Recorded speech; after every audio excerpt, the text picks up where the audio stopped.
हेर्नुहोस् guys, finally आज 4 दिनपछि हामीले गृहलक्ष्मीलाई हाम्रो घरमा प्रवेश गर्दैछौँ। उहाँलाई पूजा आराधना गर्दा गर्दा 4 दिनसम्म भोकै बसेर पानी धन्न खाइयो, अरू खानेकुरा अब जुन पकाएर खाना नसक्ने कुरा यो गृहलक्ष्मी बिना हामी आज 4 दिन भोकै भयो।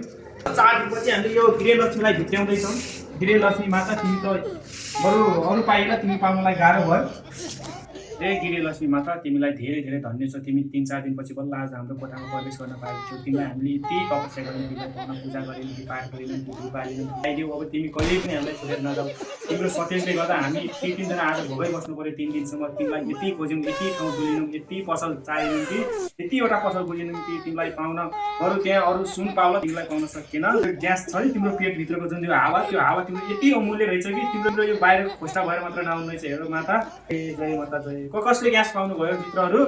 आज हेर्नुहोस् 3 दिन 4 दिनपछि बल्ल ग्यास पाइयो। पहिला म के भन्न चाहन्छु भने नेपालमा ग्यास अहिले एकदमै सर्टेज भइरहेको छ साथीहरू। यो सर्टेज हुनको कारण भनेको तपाईँहरूले घरमा 2-4वटा स्टक राखिदिनुको कारणले गर्दा हामी जस्तो एउटा सामान्य कोठा भाडामा बसेर जीवनयापन गर्दै रहेका हरेक व्यक्तिहरूलाई चाहिँ बाँच्न यो ग्यासको सर्टेजले साह्रै समस्या बनाइरहेको छ।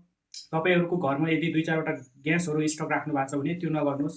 कसैले एउटा नि पाएको छैन, कसैको घरमा 3-4वटा भरेर स्टक राख्नुहुन्छ।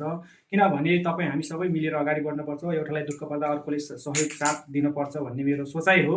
तपाईँहरूले स्टक राखिदिनुको कारणले गर्दा आज यो नेपालमा ग्यास सर्टेज हुनुको मुख्य कारण त्यो हो जस्तो मेरो भोगाइमा त्यस्तो लागिरहेको छ।